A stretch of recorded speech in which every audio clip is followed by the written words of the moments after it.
那学习塔罗牌，很多人都会有的困惑啦，就是为什么学完塔罗牌之后呢，还是不会解牌呢？那其实不是你没有天赋，因为很多人都会觉得说，哎，我已经跟老师学了，然后我已经学了4、5年，学了10年了，但是我觉得我在塔罗牌运用上面一直找不到诀窍，一直没有办法解释得很好。那是不是代表说我没有学塔罗牌的天赋，我没有才能？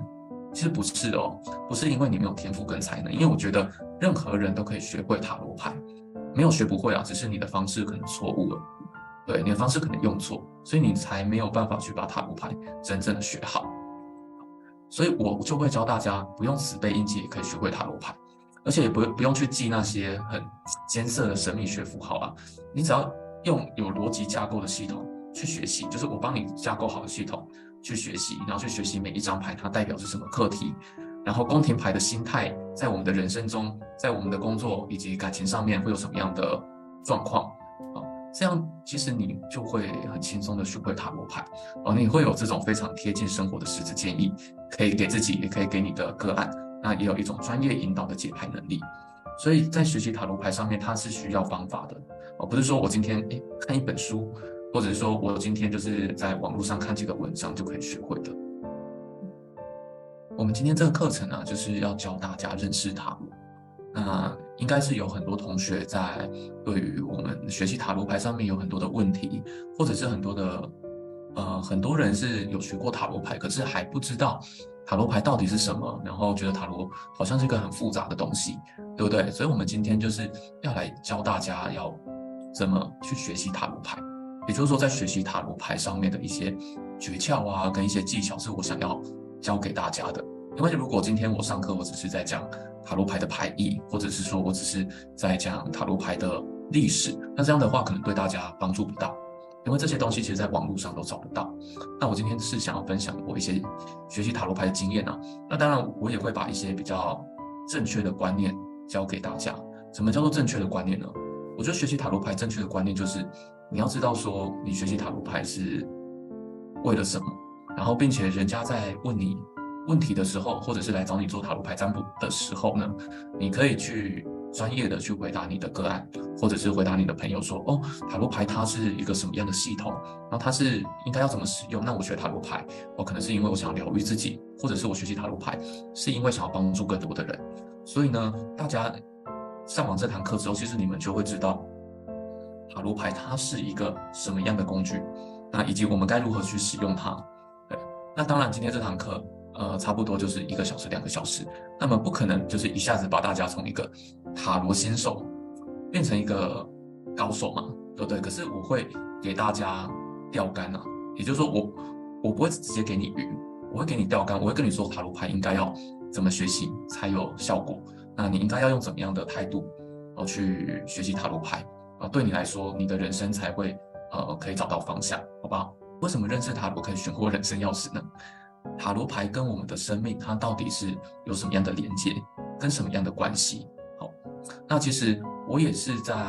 我在刚学习塔罗的时候，也是一个非常茫然，然后跟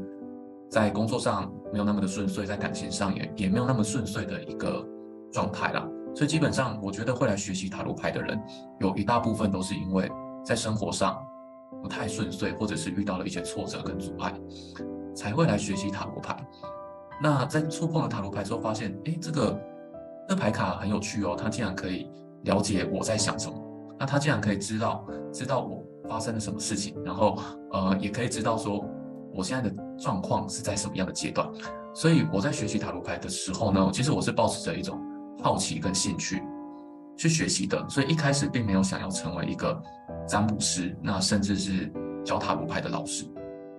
但为什么会走到这一步？其实也是因为塔罗牌它带给我的力量。塔罗牌它帮助我的是一种你在学习它的过程中，你发现自己变得越来越好，然后你会发现自己的自身的频率好像越来越高的感觉。那当然这个是因人而异啦。那我讲的是我的状况。我在学习塔罗牌的时候，我发现每一张牌它都对应了一个或者是很多个人生道理。那这些道理或者是这些课题都有助于我在面对我的人生上面，我会比较坦然，或者是我会知道我的恐惧在哪边，然后并且想办法去把这些恐惧给排除掉。那在这个过程中，我就找到了我的什么？我就找到我的人生钥匙。我可能知道说，哦，我学习塔罗牌，因为塔罗牌给我的帮助，那我也想要透过塔罗牌去帮助别人，然后让人家从很迷茫的状态可以找到方向。那可是这个找到方向的过程是大家自己努力，然后是大家自己知道说，哦，原来我的问题在这边，然后我要靠我自己的努力去找到方向，去找到我的人生钥匙。那我觉得塔罗师这个角色啊，他就只是辅助大家在这一条路上，就是少走一点冤枉路吧。好，但我觉得人生还是要靠自己的双脚去走出来啊。如果说今天我们都是依赖塔罗牌的时候呢，你会发现，就算我们今天连吃什么都要问塔罗牌，可是在这个过程中，你还是会发现说，塔罗牌跟你说哪一间饭店好吃，然后你去这间饭店，那就没问题了吗？其实不是哦，你该面对的问题还是得面对。那通常问题跟课题都会在哪边？哦，就是在我们的心态上面。人家说心态会改变一切，所以只要你的心态没有改变，然后你还是用着塔罗牌在继续去用，就是做一些可能依赖啊，或者是投机取巧这样的占卜，那我觉得它对你来说可能是没有什么太大的帮助的。我们学习塔罗牌其实有很大的一部分啊，就是要改变我们对于生活的心态嘛。我想要跟大家说一下说，我在学习塔罗牌的过程上面，然后真的是走了很多冤枉路，然后也看了很多书，并且呢，在自己开课程之前，也跟了很多位塔罗牌老师做学习。所以呢，我整合出一套自己的系统跟方法，然后想要透过这套系统跟方法呢，来去帮助大家能够对塔罗牌有一个更正确的认知，以及要知道说，比如说现在网络上有很多的资讯，它是比较杂乱的，或者是比较没有这么的正确，可是新手没有办法判断这些资讯到底是正确的还是错误的，对不对？尤其是大家在自学的过程上面，你在自学的时候呢，你会 Google 什么？你会 Google 塔罗牌课程，或者是你会 Google 塔罗牌自学、塔罗牌教学，对不对？或者是你会 Google 塔罗牌牌意。所以这个时候呢，网络上就会跳出很多的资讯哦，可能几千笔，可能几万笔。可是这时候你在做筛选的时候，你会发现说，好像有一些资讯有点矛盾。比如说一张牌，它可能跟你说，这张牌是乐观的意思，可是另外一个网站呢，就跟你说，这张牌它是有一点，可能就是虽然乐观，可是又有一点沮丧啊，或者又有一点，带有一些天马行空的状况。可是这个时候你就会觉得说，资讯这么多，到底要怎么统整，对不对？那我们要怎么去学习塔罗牌，才可以把塔罗牌一步一步的学好，并且学习到的都是正确的资讯？那我的强项就是逻辑式解牌了，也就是说，我们可以把塔罗牌一步一步做拆解，然后理性的再把它给架构起来。所以我在解塔罗牌的时候，我一开始学啊，其实我是没有运用直觉或者是运用太多图像去做解牌的。但是这不会影响说我们在学习塔罗牌上面会有什么样的困难，也就是说，我们可以透过一些符号、一些元素啊，来去了解塔罗牌。然后你用一个比较有架构的系统，你就可以了解塔罗牌它到底要怎么学习啊。那这个后面我会跟大家说。那我们也可以运用塔罗牌去解决我们的人生问题。所以呢，我是擅长用塔罗牌去解决所有人生问题的塔罗师。那我也提倡说，大家要调整你的心态，才能改变你的命运啊。因为通常来算塔罗牌占卜的人，很多的问题都是出在自己的心态上面。所以今天如果心态没有得到调整的话呢，你可能就没有办法去左右你的命运，你就反而会被你的命运给支配哦。那塔罗牌是什么？它会很难学吗？好，我觉得塔罗牌它是认识我们自己跟自我对话的良师益友。也就是说，我今天在学习塔罗牌的时候，其实是我跟塔罗牌一起成长哦。而不是说我今天学的是一个教科书，我今天学的是牌意，然后我今天学的是愚者牌代表什么天马行空，然后它的占星呢是天王星什么怎样怎样的，并不是这样，这是照本宣科。我觉得学习塔罗牌很重要的一点是，塔罗牌就是你的人生，然后你的人生就是跟塔罗牌它所要传达的含义是一样的，所以我们不能像在学校学习课本一样，或者是学习数学啊、理化啊这样去学习塔罗牌。因为这样学习，你第一个，你的成效会很差，你会学不起来。对，那第二个，你没有办法透过塔罗牌跟你的人生做连接，因为你学习塔罗牌就可能只是想要占卜、想要预测，或者是想要拥有一个专业技能，对不对？可是你没有把你的人生跟塔罗牌做连接的时候，其实你是没有办法精通运用塔罗牌的。那塔罗牌它就是透过我们的潜意识资料库去提取资讯的。为什么塔罗牌会准？因为今天万事万物它都是有振动频率的你今天的振动频率如果是一个很糟糕的状况，是一个很低频的状况，那你抽出来的牌它当然就会跟你共振，对不对？那跟你共振，你抽出来的牌它就会是你现在这样当下频率所表现出来的牌。所以透过频率跟潜意识资料库，它就会影响一张牌一张牌它的牌面。所以今天你在抽牌的时候，为什么我怎么抽我都发现说，怎么抽怎么准，然后抽到心态完全就符合我自己这个就是因为你本身跟塔罗牌有能量上面的共振。但塔罗牌不只是预测最重要的是塔罗牌可以带我们了解我们自己，并且做到自我疗愈。为什么塔罗牌可以做到自我疗愈呢？因为每一张牌它都代表一个课题，然后这个课题它可以去让我们知道说，原来我是卡在这个地方比如说今天你抽到的是一张恋人牌，那可能大部分的人都会解释恋人牌它是一张在情感上面非常甜蜜的牌那恋人牌就是一张我问感情就一定是非常好的一张牌错并不是这样当你今天抽到恋人牌，你要知道说我今天有这张牌的课题，这是什么意思呢？这张牌它有什么课题吗？这张牌的课题就是什么？它就会跟你的人际关系有关，它就会跟你在情感上面，或者是你的人际交往，你跟人之间的沟通有关。所以当你抽到一张牌，你就要想到说，这张牌它就是我的课题，所以我现在当下要觉察的课题就是恋人牌。那你就要去思考说，自己在情感上面是不是缺乏自我价值，自己在情感上面会不会过于依赖对方，会不会在你的需求上面没有得到满足，然后没有得到一个你想要的东西，对不对？所以每一张牌它其实都代表着一个课题，所以这个课题它就是你在你的人生上面在当下是非常需要去面对跟解决的，所以塔罗牌它才可以带领我们找到我们人生的方向。好，那我们来看一下我们这堂课的核心目的。刚才有说吗？我们要带大家迈出学习塔罗牌的第一步，因为很多同学都是第一次上课，或者是第一次接触塔罗牌，所以我们一定要让大家知道说塔罗牌的正确认知是什么。我不会跟大家讲很多什么就是牌理或者是一些鬼神类的东西，我会跟大家说塔罗牌它是从哪边开始蓬勃发展的，然后它的整个历史的一个过程发展演化的过程会怎么样，那以及后面我会跟大家说到要怎么样才可以学会塔罗牌，好，跟轻松学习塔罗牌的诀窍，那今天都会分享给大家。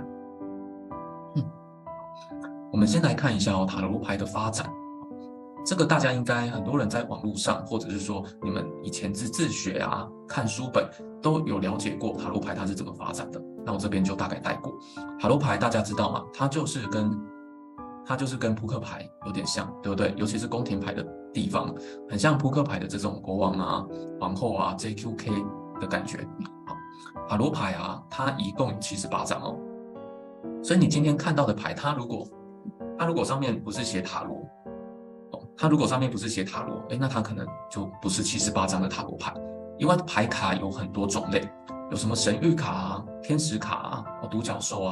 或者是什么疗愈卡，对不对？所以呢，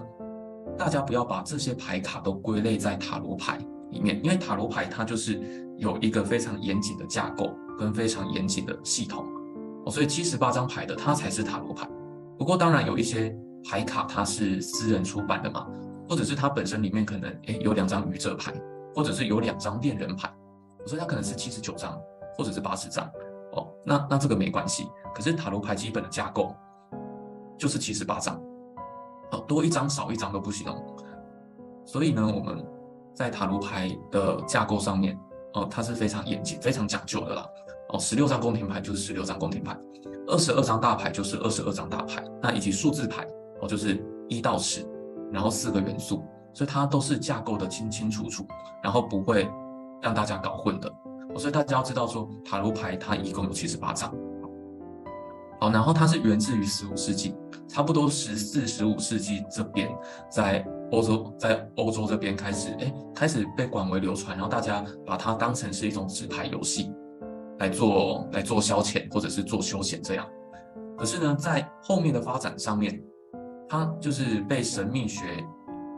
就喜欢神秘学的主义的这些人啊，来去用在占卜上面或者是研究它。那这些喜欢神秘学的人，其实就是我们的前辈，因为大家会在这边听塔罗牌的课程，是因为你们也喜欢神秘学，然后你们也对灵性、对身心灵是有所追求的嘛，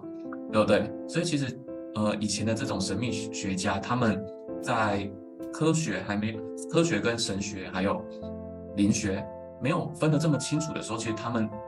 有一点混在一起。也就是说，这些科学家他们可能同时有在研究神学，那也有在研究占卜，或者是也有在研究炼金术，所以那时候科学跟这种身心灵的玄学其实是有点混在一起的。其实也会有点像是中国历史上面的中医这样的感觉，因为中医它也会讲究什么五行啊，木火土金水，对不对？然后五行再搭配再搭配一些药，然后去帮你做治病，跟现在的西医是完全不一样的。所以在以前的时候，那个时候还是比较偏向一个宗教治国这样的一个体系。塔罗牌它是有一点被拿来当就是神秘学的研究，可是它被用来做占卜的时候，其实是当然是会被天主教或者是基督教给封杀的，因为他会认为塔罗牌是一种邪教，或者是一种违背神的旨意的东西嘛，就是你人怎么可以去预测未来呢？你怎么可以去做神在做的事情？所以塔罗牌在这个时候其实它有一点被这些宗教给封杀。不过呢，这个也不会影响它的发展，因为通常你越近一个东西，这个东西它就会在地下发展的越来越蓬勃。就像说，比如说大家都知道毒品不好嘛，可是为什么碰禁药的人，或者是说嗑药的人还是这么多，对不对？因为你越禁止它，就会越多人会想要去尝试。所以塔罗牌它并没有因此就被消灭哦。好，所以在18世纪这个时候呢，塔罗牌用在占卜上面，而且被大家当成是一种什么心理还有精神地图的导引路径。尤其最有名的就是荣格嘛，荣格心理学，对不对？他有提出一个冰山理论，然后说原来这个塔罗牌它跟我们的集体潜意识是有关系的，所以他是有把心理学再结合塔罗牌去做研究。所以大家知道说它起源于大概什么时候，然后为什么会被拿来当做预测占卜的工具，对不对？那再来就是它到现在就是有发展出马赛塔罗、韦特塔罗跟托特塔罗这3大体系是比较知名的，就是说市面上大部分的塔罗牌都是以这3大体系去构成的。那当然还有比较特殊的，像奥修禅卡还有或者是天使塔罗系统，这个是比较特殊的。奥修禅卡的话，我觉得奥修禅卡它是79张啊，因为它在22张大牌上面呢又多加了一张师傅牌，所以奥修禅卡它其实是79张，它有23张大牌，可是它的宫廷牌跟数字牌的架构其实都跟塔罗牌一模一样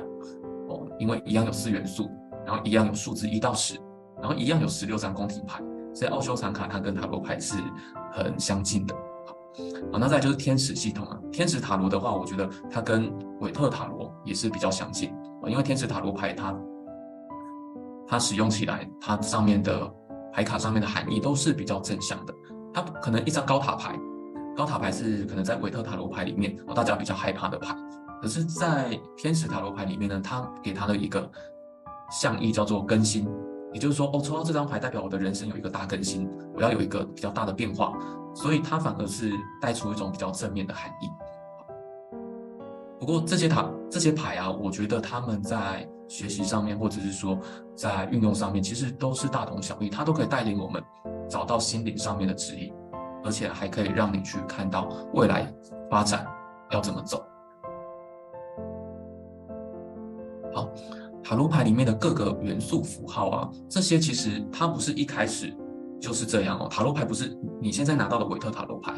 托特或者是马赛，它不是一开始就长这样，它是经过历史的演进，然后逐渐被完善起来的。所以比如说上面的元素啊，或者符号啊，有一些占星符号，对不对？或者有一些是卡巴拉，有一些神秘学符号，它都不是一开始就长这样，一开始就有的，而是从3世纪到14世纪这期间一直发展，然后发展到我们现代，它才成为我们现在众所皆知的塔罗牌。而且塔罗牌的起源啊，它到目前为止都还没有一个非常正确的证据啦，说它是起源于哪边，所以很多人就会猜测它可能是起源在吉普赛，或者是起源在埃及，对不对？可是都还没有一个实际上面的证明，我说它到底是起源于哪边。好，那塔罗牌它集合了很多国的神秘学、基督教、犹太教这些星座数字符号，而形成我们现在当代大家最常用的塔罗牌。所以大家要知道啊，塔罗牌一开始它不是被用来做占卜预测，它一开始可能只是纸牌游戏，而上面的神秘学符号也是我们的前辈后来加上去的。比如说我们讲的托特塔罗牌、韦特塔罗牌，对不对？那韦特跟克劳利他们就是牌卡的作者嘛，所以很多符号是他们在黄金黎明协会里面学到的神秘学符号，然后再把它放到塔罗牌上面去的，而不是一开始就有这些符号。那这边就是塔罗牌的历史演进。好，那大家可以大概看一下。从15世纪开始是纸牌游戏，那17世纪呢，马赛塔罗牌问世啊，就渐渐的被用来做占卜。所以马赛、韦特、托特最早的是马赛哦。那再来呢，就是19世纪神秘学者神秘学者就是黄金黎明协会或者是其他的研究神秘学的组织，他们就赋予塔罗牌更多的神秘学符号，这个时候可能就加上一些卡巴拉，或者是易经符号，或者是占星符号，就把它给完善成一个更完整的牌卡系统。那从20世纪开始，先后就是韦特塔罗牌问世，然后再是托特塔罗牌问世。韦特塔罗牌问世的时候啊，我们的塔罗牌开始普及了。为什么？因为他把塔罗牌里面的小牌给画出来，而且是可以透过图像直觉去做连接。你看这张牌，你就知道说，它可能在讲一个什么样的故事，然后它对应到我们的生活上面，它可能是一个什么样的状态。所以这个时候它才真正的普及。因为原本塔罗牌的数字牌是抽象的符号啊，它可能就是权杖1就是1根棍子，然后权杖8就是8根棍子，它没有什么太多的象意。可是从韦特开始，他把它给生活化了，所以大家从这个时候就对塔罗牌的学习其实就变得比较浅显易懂。好，那托特塔罗牌呢，它是揭秘更多神秘学符号啊，比如说很多黄金黎明协会里面的秘密啊，都被画在托特塔罗牌上面。所以它其实就是像是它比较有一点像是背叛黄金黎明协会的感觉，因为它把这些禁忌都把它给画出来。那到现在呢？到现在塔罗牌它不只是一种预测未来的工具，而是一种可以了解我们的内心，然后去疗愈我们创伤的一个工具啊。所以大家可以把塔罗牌当成是一个陪伴你成长的良师益友。好，那这边我们刚才有说过嘛，它目前还没有一个确切的考证，说它到底是来自于哪边。有人说埃及，有人说欧洲，有人说中国，对不对？所以它没有一个完整的证据来证明。就像比如说一个文化，它可能已经流传几千年了，可是你不知道这个文化它以前到底是从哪边来的，那到底起源于哪里，这个是很难去考证的。所以塔罗牌发展成现在这样呢，我觉得都是逐渐完善，然后慢慢被后人去整理一些资料，而成为现在这个样子。所以大家不用去争论塔罗牌到底起源于哪边。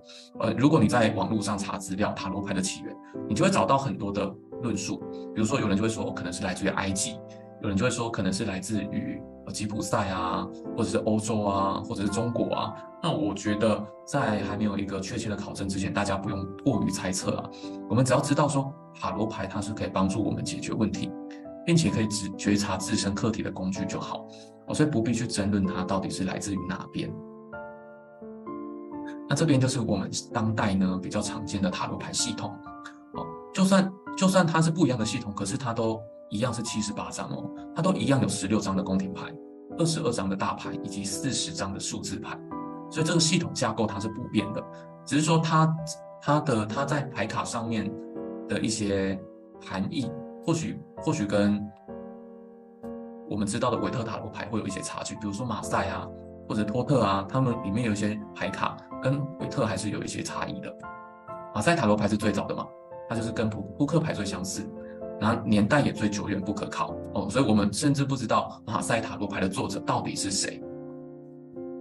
那再就是托特塔罗牌，托特是有许多神秘学图案的。如果你今天是一个神秘学爱好者，你很喜欢研究占星、易经跟卡巴拉，那你可能相当适合学习托特塔罗牌，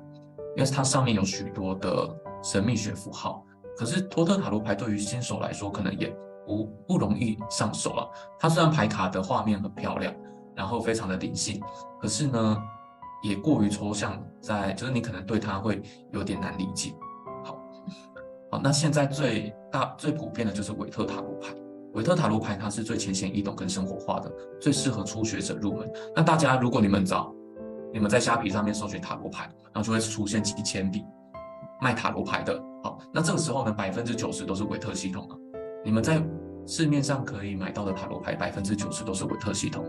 好，它不一定长这样哦。这个是韦特塔罗牌，但是呢，有很多人会根据韦特塔罗牌的架构去画出他们的塔罗牌，对不对？比如说有一些是猫咪的塔罗牌，有一些是狗狗的塔罗牌。那有一些塔罗牌它描绘的是比较偏可能多元成家这方面的，所以有很多的塔罗牌它都是不同的画家去画的。可是大概是90%都是属于韦特系统的，那其他的才是马赛跟托特哦。所以你们要知道说，你们现在买的塔罗牌如果不是原版的韦特，可是它可能也是一副韦特系统的塔罗牌。好，那塔罗牌跟其他牌卡的差异性到底在哪边呢？哦，这个大家一定就是在学习塔罗牌之前会有点头昏眼花的，因为我在学习塔罗牌之前啊，我也会觉得说塔罗牌跟疗愈卡到底差在哪边，塔罗牌跟占卜卡到底有哪些不一样，对不对？所以这时候就会想说，到底要学塔罗牌，还是要学雷诺曼，还是要学神谕卡？然后又看到市面上有这么多开课的老师开课的牌卡课程，那我到底要学习什么？好，那我今天就来跟大家做解答。市面上的牌卡有分这几种，占卜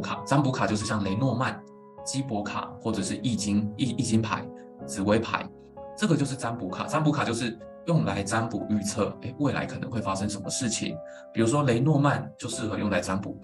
我的钥匙掉了，那我想要用雷诺曼去算出我的钥匙到底掉在哪边，它就比较适合去算这个方向。所以占卜卡它就是这些种类，那当然有更多，那我举的这些是比较大众化了，大家比较知道的牌卡。其实占卜卡有点像什么？它有点像我们去宫庙卜杯抽的那个签诗。比如说我今天想要问说，就是我在工作上面能不能顺利，那我可能就要卜3个圣杯嘛，3个圣杯，然后去抽签。那抽签之后呢，再去找签诗。那这张签诗给我的指引，就有点像是占卜卡的感觉。他就跟我说，可能是大吉啊，还是大凶啊，还是一个中上签，对不对？好，所以这个是占卜卡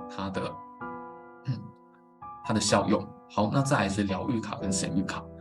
疗愈卡跟神谕卡，它就比较偏向这种，它给你一些心灵上面的指引，像是脉轮卡啊，或者是独角兽啊，或者是天使卡，都非常的疗愈。所以你去了解，你去买了一副独角兽神谕卡，你来读的时候，你会发现哇，你跟独角兽好亲近哦。那独角兽就像我们的朋友一样，他们会去倾听我们的烦恼。那我抽牌的时候都抽到一些他在鼓励我们的话，对不对？那这个就是疗愈卡跟神谕卡。那它本身呢，并没有太多占卜预测的效用啦，但是呢，它可以疗愈你的心灵，它可以给你一个指引，说我现在应该要做什么才对，那我现在应该要打起精神来才对，所以它是给你一种心灵上面的支持。好，那再来就是图像引导卡，就像欧卡一样。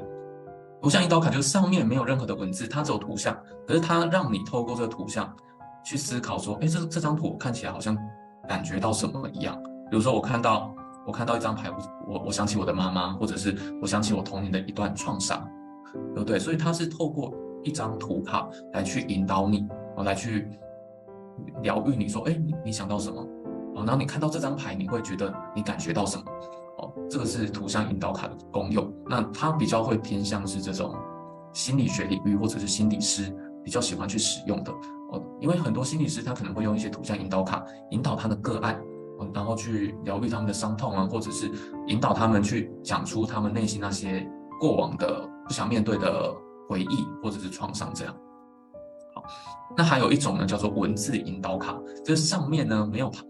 图案，可是上面有什么？上面有文字，就像是彩虹卡一样，彩虹卡上面都会有一段鼓励你的字词嘛，对不对？所以这个就是文字引导卡。那塔罗牌跟这些牌卡的差异性到底是什么呢？塔罗牌的独特性就在于说，它在占卜预测上面是精准的，所以它在占卜预测上面是可以做到。比如说你今天问工作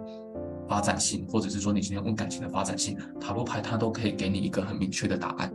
那再来就是说，它不只可以占卜预测，它也有疗愈指引的功能。所以呢，今天你买一副塔罗牌，它是具有占卜预测以及疗愈的功能的。为什么呢？因为我刚才有说嘛，每一张牌它都代表你一个人生课题。那你了解一张牌，你读懂一张牌，跟你的人生做连接的时候，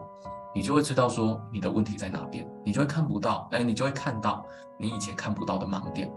所以这个是我认为塔罗牌它比较难被取代的独特性啊。为什么今天这么多的牌卡，可是塔罗牌它还是一个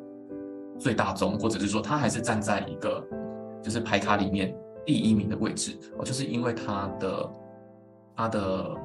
功效，或者说它使用它的架构真的是非常的独一无二，难以被取代。塔罗牌的不可取代性第一个它浅显易懂嘛，因为今天你是初学者的时候，你可以直接看图说故事，你可以直接去买一副塔罗牌，然后你还不懂任何牌意，可能这时候你抽牌，你看到一张牌图，你就会解说这个人看起来好像有点难过，有点伤心，他好像跟我现在的心态有点像，然后你就会觉得说哇，怎么这么准，好像完全反映出我现在的心情。所以初学者是可以直接看图说故事的这是塔罗牌相当浅显易懂的好处。那第二个呢是相反的，叫做易学难精，就是说它虽然很容易学习，可是呢你要去精通它却没有这么的简单。因为塔罗牌它有许多哲学的含义，以及带有一些潜意识的引导，所以今天你要把塔罗牌用的炉火纯青啊，或者是说你要去了解每一张牌的课题到底是什么，每一张牌它跟你人生的连接是什么，我觉得这个是需要花非常多年的时间才有办法去理解的。所以塔罗牌虽然容易学习，可是很难精通啊。所以你会发现今天一样是塔罗师，有的塔罗师他就是可能他就是处在一个他看图说故事，对不对？可是有的塔罗师他就会很了解一张牌的含义，他就会去跟这张牌做连接。所以我觉得塔罗牌然后当然每个人他可以去运用出来的风格也是不一样的。对，所以我觉得不管今天你是刚学习的塔罗师，或者是你是学很久的塔罗师，你都会有你应该要帮助的人啊。不会说我今天学的比较少，那是不是我就不能帮助人？其实不会今天你只要有学过塔罗牌，然后你可以去给人家一些建议，然后去帮助人家解决问题，那就一定会有个案来到你的身边，一定会有需要你帮助的人。所以大家不要觉得说是不是自己学的不好啊，或者是说自己没有天赋啊，那就会害怕去帮助别人，或者是说害怕去帮别人就是做塔罗牌的预测这样。那再来是塔罗牌，所以对于你找方向啊，或者是觉察盲点，有一个非常明确的指引。比如说我刚才说的，你要问感情，你要问工作，或者是你要问财运，它都可以给你一个很明确的方向。而且觉察盲点，它会让你看不到，它会让你看到你原本那些没有察觉的问题。这个是很厉害的地方。再来就是它的架构清楚，而且符合宇宙的能量法则。这是什么意思呢？我们有说过嘛，塔罗牌有22张大牌，40张数字牌，跟16张宫廷牌。那它每一个领域分别代表的都是，比如说大牌代表的就是会跟我们的人生有关，跟课题有关，而数字牌代表的就是我们的生活领域。那宫廷牌代表的它就是我们人的心态，对不对？所以它是非常符合宇宙能量法则的它的这个架构也是其他牌卡没有的。据我所知，就只有塔罗牌，它有把这样的架构分得相当清楚，而且还有带入4大元素，所以这个是塔罗牌它没有办法被取代的原因之一。那再来就是你学习塔罗牌，其实你可以无痛延伸，接着学习占星跟生命灵数，因为塔罗牌里面的数字它会跟生命灵数有所连结。而且塔罗牌里面的占星符号啊，或者是说它每一张牌代表的星座啊、行星，也可以让你去更好的学习占星。所以今天如果你把塔罗牌都学得很清楚了，你再去学习占星，其实你会学得很快。或者是说你今天已经是占星老师了，那你已经学完占星，你要学习塔罗牌也会比初学者还要快很多。好，那我们来看一下塔罗牌的架构。这边我觉得这边大家可以稍微了解一下吧。塔罗牌就是78张牌所以人家问你说塔罗牌有几张，就是78张。那他再问你更细一点，那塔罗牌听说有什么大牌小牌，那你知道是什么吗？这时候你就要回答说，塔罗牌的大牌呢叫做大阿尔卡纳那简称大牌有22张，小牌呢叫做小阿尔卡纳，简称小牌，总共有56张，所以22加56就是78张啊。而且在小阿尔卡纳里面，小牌里面呢，56张又可以分为40张的数字牌跟16张的宫廷牌。所以把这些架构了解啊，其实你在学习塔罗牌上面就会轻松很多。好，第一个，好，这边讲义打错了，这边应该是大牌才对。我打成数字牌没有改到，不好意思。大牌这张是力量牌，大牌呢它就是解我们的人生课题的。那数字牌呢它解的就是事件。那这张是宫廷牌，宫廷牌呢解的就是人的心态。所以我们会把塔罗牌分成3大系统，就是大牌、数字牌跟宫廷牌。再来我们要看到塔罗牌跟我们生命的探索。这边就是我们前面讲到塔罗牌它跟我们的人生到底有什么样的连接，我们到底要怎么样去知道说，这张牌跟我的人生我要怎么跟它去做连接，我要怎么去跟它找到关联性，对不对？好，塔罗牌每一张牌都反映我们的生命所以你在学习塔罗牌的核心上面是我透过人生所经验的领略的智慧，而不是走牌意本身因为很多人会把学塔罗牌的重心放在牌意上面，那其实这个就跟你在背那个国文一样啊，就是大家学生时代不是要背历史，然后背国文嘛，对不对？就说要背诗啊，然后要背这个文言文是什么意思啊？可是学习塔罗牌不是像背国文或者是背单词一样。学塔罗牌它的重心在你们自己所以大家要把这个重心拿回来。我今天在看一本塔罗牌书的时候，我看的不是说愚者牌代表什么天马行空，魔术师代表就是会讲话，然后代表有沟通能力，不是这样，而是你今天在学习塔罗牌的时候，你要看到这张牌，你要去联想到自己在人生上面发生过哪些事情，然后有哪些事件可以跟这些故事去做连接的。这个才是你真正有办法把这张牌融会贯通，并且把它的牌意融汇到你的生命上面。所以今天如果有1000个塔罗师就会有1000种同一张牌就会有1000种不同的体会啊，会有1000个不一样的故事。所以我们在学习塔罗牌的时候，不是去背这个牌意，因为这个牌意它也是别人的人生经验啊，不是你的人生经验。这样大家懂吗？今天写这本书的塔罗老师是把他的经验写在书上面，可是呢，这个经验并不代表是你的经验啊，你要找到属于你自己的经验。那当然你可以去参考其他书籍书上面的牌意那当然就是很多书上面的牌意都写得很像嘛，都是大同小异。可是因为这张牌它有同样的核心，所以反映在你的人生上面呢，也会出现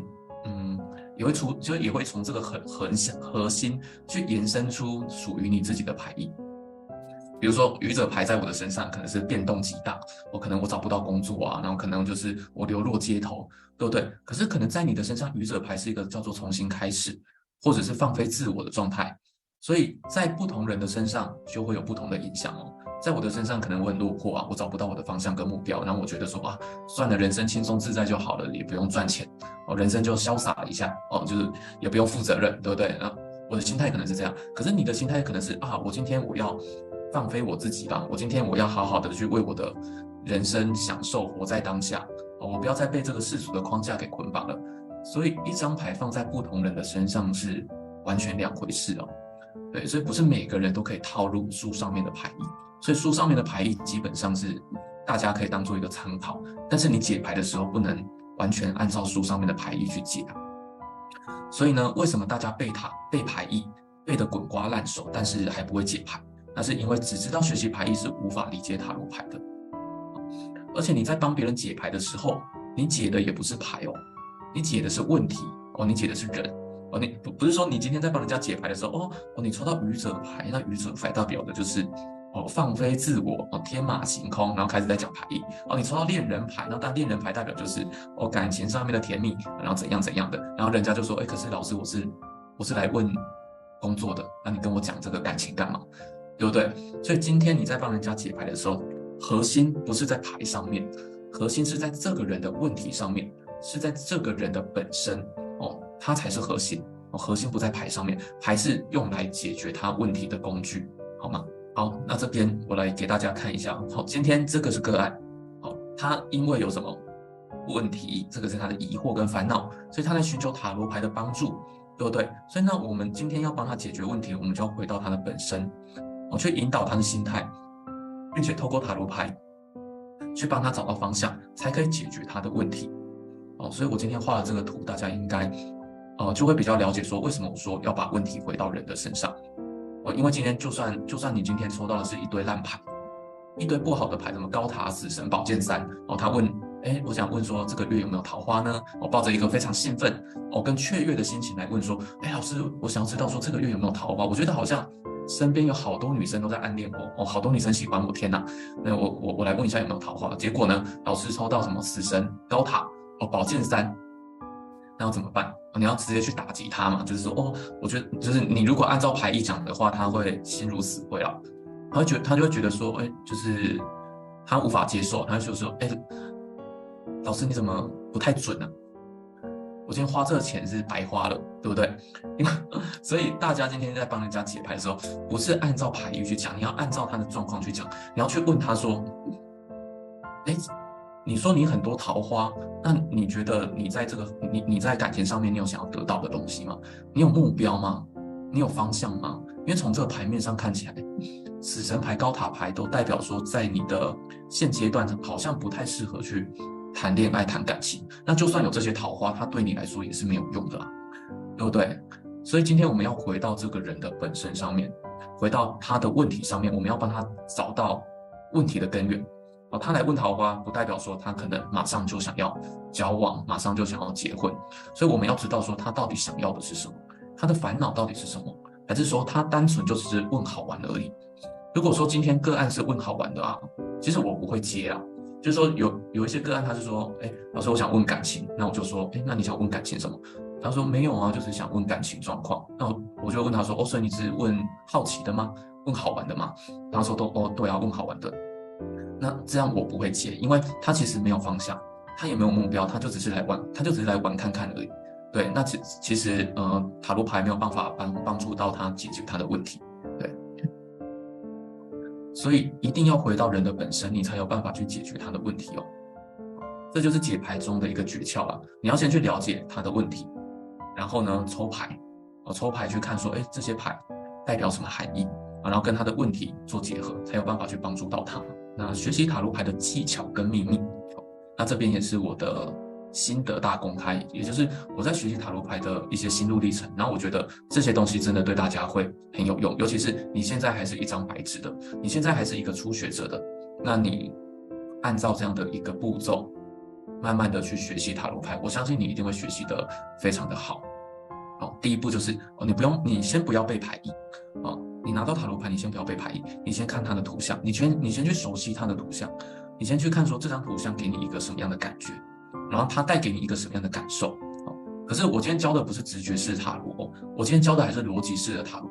可是逻辑式跟直觉式其实它也是可以做结合的，也就是说，当你今天塔罗牌解久了，你其实就会有直觉了，你就会感觉说，这张牌好像是什么意思。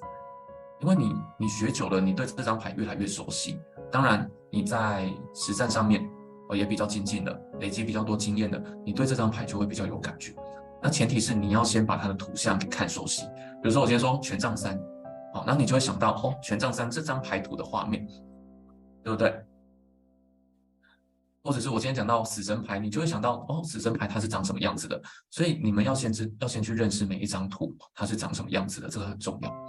那第二步呢，你要去理解塔罗牌的世界。也就是说，塔罗牌看世界的角度是一个什么样的状态？因为塔罗牌它其实是有融合很多宇宙规律啊、自然的能量啊，以及人的心态啊，以及在我们日常生活上面对金钱的追求、对感情的追求，或者是说对一些名利的追求，这些东西它都是有故事在上面的。所以你要去了解说塔罗牌它是用什么样的视角再去看这个世界的。比如说死神牌代表什么？死神牌象征是一种结束嘛，然后象征的是一种死亡的感觉。但是你要知道说塔罗牌它只是象征死亡这么简单吗？它带到我们的生活里面，它代表的是一个舍不得的状态，它代表是有舍才有得，所以它有很多情绪的含义，它富有非常多的情感因素在里面，对不对？所以你不会直接说死神牌看起来就是快死了要死了要死了，不能这样解。死神牌代表是你对一件事情非常的舍不得，可是呢，你已经无力回天了，你已经没有办法去回到从前这么好的状态，所以你只能选择放下。可是这个放下又让你极其的痛苦，极其的舍不得。这个就是为什么死神牌会这么的纠结，或者是说这么痛苦的一个原因。所以每一张牌它有非常深的含义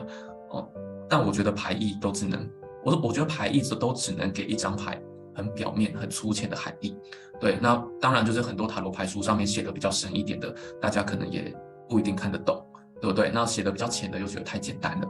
那真的就是要用自己的生活经验去理解，那你才有办法对一张牌有一种，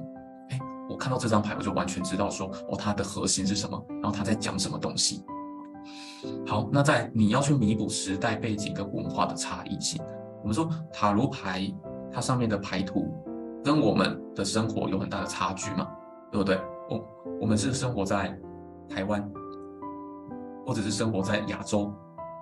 但是塔罗牌上面的这些文化，感觉好像有点像欧洲的文化，对不对？而且是古时候的欧洲，跟我们的现代差异的非常大，所以大家要去弥补一下说。如果说今天在塔罗牌里面表达的意思，它拿到现代来，那它大概是一个什么样的状况？我就拿愚者牌来去做解释好了。愚者牌它在牌图上面，它是一张看起来好像是一个天马行空的年轻人，那他就是背着一个小包袱，有点像背包客的感觉，就是有一种就是天上天下唯我独尊啊，就是我想要干嘛就干嘛，我想去哪里就去哪里，所以没有人可以挡得住我。所以在这张牌在马赛上面是有点像流浪汉这样的感觉就是说，今天我是孑然一身的，我什么都没有，可是我很自由，我想干嘛都可以。可是今天你要把它带入到你的现实生活上面来你不能去记它的牌意因为它牌意每一本书上面都写这张牌是非常的乐观，极其乐观，超级乐观。可是你去记牌意，你去解牌的时候，你就会把它都往乐观的方向去解。问感情，你就会说感情好乐观问工作，你就会说工作好乐观可是这样解其实会有点偏差，你知道吗？你要把它带到你的现实生活来。好，你今天问工作，抽到愚者牌，它代表什么？它代表你在工作上的状态，其实是有点像愚者一样，是没有什么责任感的。但是呢，你在工作上又是处在一个玩得很开心的状态，比如说你的心可能都飞到外面去。或者说你今天的状态都是一个心思飘忽不定的，你是采取一种我想要干嘛就干嘛的这样的一个感觉在工作所以这样工作起来会稳定吗？当然就不会稳定嘛，对不对？但是你喜欢用这样的方式去工作，所以他乐观真的是乐观，因为你觉得说我这样做很开心啊，因为我想怎么做就怎么做，当然是乐观。可是对你的工作本身可能是变动性大的假如说你今天做的又是比较死板的工作，你今天做的又是公务员，可是你有一个愚者的心态，你用愚者的心态在工作，那他可能就会对你产生一些不好的影响可能你要升迁啊，或者是说你今天要加薪啊，可能就没有这么的容易，对不对？那如果说今天你问感情呢？问感情大家就会说抽到愚者牌代表未来蛮乐观的，蛮开心的，对不对？可是今天抽到愚者牌代表说你没有想要很认真的稳定交往为什么？因为你觉得很开心很乐观，但是是玩得开心玩得乐观我今天跟你玩我很开心，可是呢我没有一定要跟你结婚啊，我没有一定要跟你交往啊，我也没有一定只要你一个女朋友啊，我可以找很多个女朋友。所以呢今天愚者牌在感情上面它是一个开放性的关系，所以你没有办法去讲说，哦，这张牌就是很乐观啊，很不错啊，所以你会在感情上面得到你想要的东西。那这样解的话，其实就会跟现实的状况会有点偏差了。所以我们都要去弥补这个时代背景跟文化的差异性。你要把这张牌带到你的现实生活来去做思考，你才有办法去理解它。好，那再来就是说，你要以人为核心去思考做解牌。今天你不是去解，今天你解的不是牌啊，今天你解的是人，解的是问题，对不对？所以你还是要把核心回到人的身上。今天如果你自己抽牌，你就要把核心回到自己的身上，你要去思考说我要怎么解决我的问题，而不是思考说我要怎么解牌，这张牌到底是什么意思？我要把它研究出来，我要研究这张牌到底在说什么。不是这样啊，你今天要解决是你的问题比如说你今天问说，我等一下中午要去吃什么比较好？要吃海底捞，还是要吃什么享食天堂？然后两边你都抽牌了，一张是死神牌，一张是高塔牌，那你就要想说，怎么会这样？到底要吃哪一间比较好？可你研究半天，如果今天你是在研究说，享食天堂是死神，它代表什么意思呢？那它这个死神牌是有什么样的含义呢？那牌意是什么呢？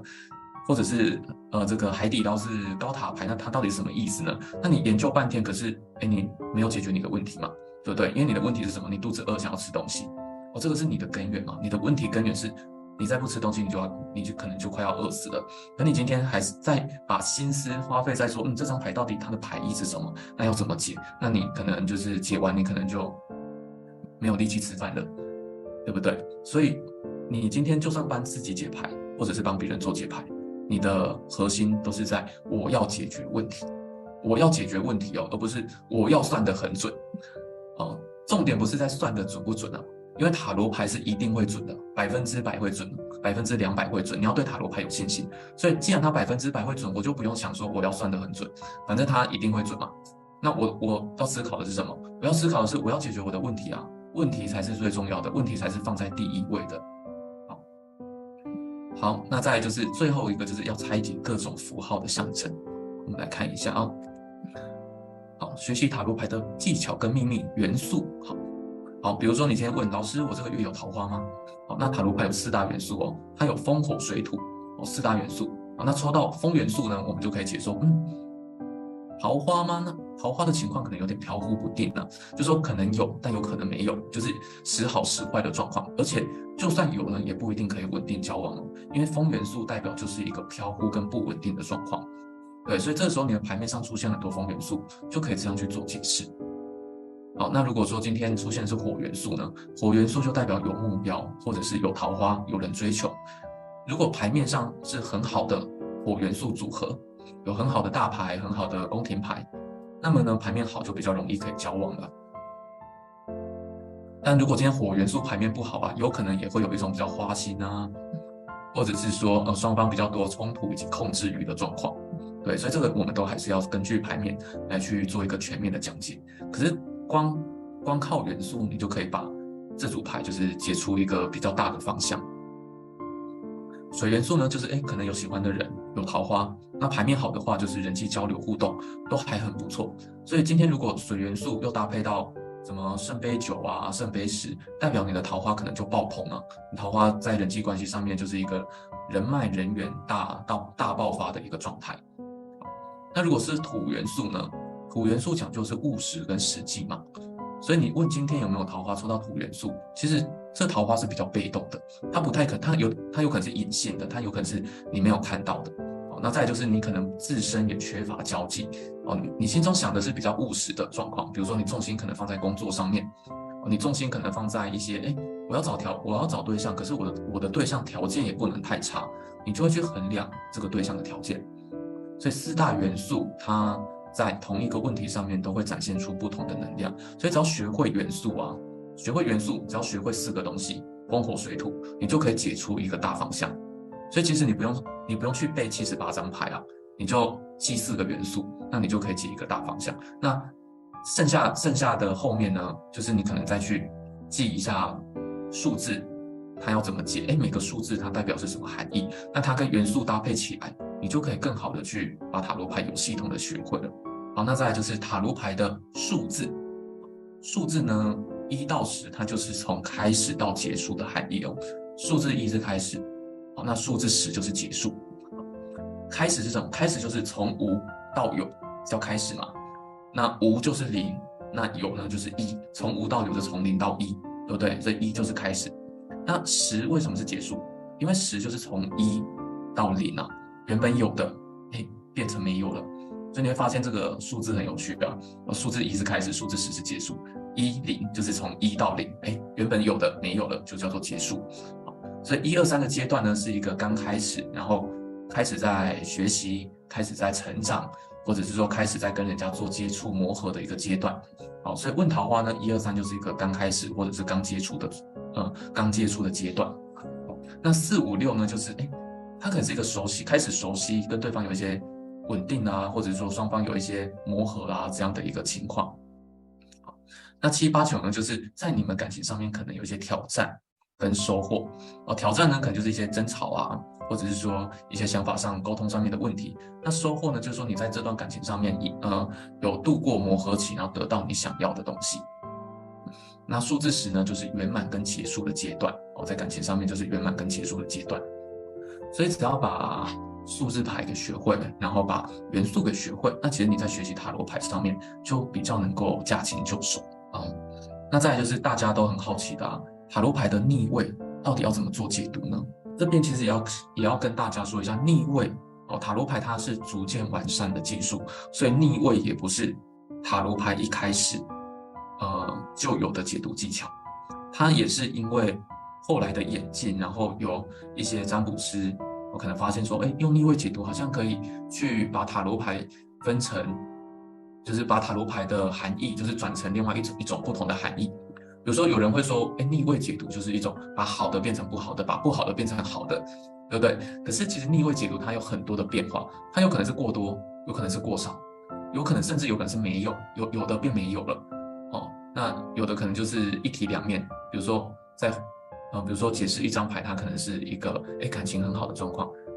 可是它的逆位呢，可能就会变成什么？感情不好啊，感情太多，感情太少，或者是感情过好，所以逆位的解读是有相当多的变化的。对，那我会觉得说逆位的解读，在初学者刚学习的时候，其实不用去学逆位啦。一开始你在解牌的时候，不一定要用到逆位，你用正位解牌，你也可以解得非常的精准。而且重点是什么？重点是能解决问题。重点是能解决问题。所以今天不管你用逆位也好，用正位也好，只要你能够解决问题，它都是一个很好的方式跟很好的技术。好，那逆位要怎么去理解呢？逆位就是正位的衍生变化。今天78张牌，很多人在学78张牌的时候都觉得哇，要背78张牌哦，那还是不要学好了。我学塔罗好累哦，或者是说你好不容易学习好78张牌，然后你的老师跟你说还有78张牌的逆位要学，那你就会觉得说我已经背78张牌了，我还要再背它的逆位，那不是搞死我吗？对不对？所以大家不用去把逆位想得这么的困难啊。逆位就是正位的衍生变化，它还是同一张牌哦，它不会失去这张牌原有的含义。好，比如说我们今天拿一张牌来做讲解好了，我想一下拿哪一张牌。好，我今天拿高塔牌来做讲解好了。高塔牌它是什么意思？它是一种崩溃的意思嘛？它是一种原本你心中觉得理所当然的事情，它突然发生了一个意外，或者是发生了一些很大的变化。例如说，你每天上下班，你都很习惯的带皮包出门，带钥匙出门。可是今天你下班回到家的时候，你突然发现，皮包怎么不见了？然后这个是完全以前没有发生过的事情，然后你也没有想到说，我竟然会把皮包给弄丢，那你的内心就会有一种高塔牌的感觉。高塔牌就是震惊跟惊吓，我的皮包到底在哪边？它到底掉在哪里？我怎么会把皮包弄不见？你开始会有一种懊悔的情绪，然后你开始会有一种焦躁跟焦虑，然后跟不知道该怎么办的情绪。现在要先回去找，还是要先去报警，还是要先想皮包到底丢在哪边？所以你心中其实是拿不定主意的。好，这是高塔牌的正位，对不对？好，那如果今天是高塔牌的逆位呢？你的皮包还是一样不见，可是呢，后来发现，你的皮包就是你要出去找皮包之后，发现你皮包掉在家门口，我找到了。好，这可能是高塔牌的逆位。为什么？因为高塔牌的逆位，它有可能是就是大事变成小事哦，有点虚惊一场，有点虚惊一场的感觉。可是皮包不见这件事情是不是也的确发生了，对不对？只是差别差在哪边？差别就差在说，今天正位它描述的是你皮包不见这个一个很大的惊吓跟一个很大的意外。可是高塔牌的逆位，他是跟你说，哦，这件事情还是会发生，可是，他可能还是有补救的方式，哦，虚惊一场，因为它掉在你家门口。所以逆位，大家可以把它想象成是这件事情，它还是会发生。可是逆位有可能是说，它发生之后，它产生了一些变数，它有一些变化，就像我们刚才讲的高塔牌一样，哦，一个很大的意外，大事化小，在皮包在门口找到了，哦，那就是解释为虚惊一场嘛，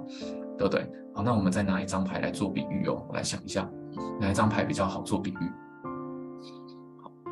好，我拿皇后牌来做比喻好了。今天你问工作上面的发展，好，那你抽到的是皇后牌。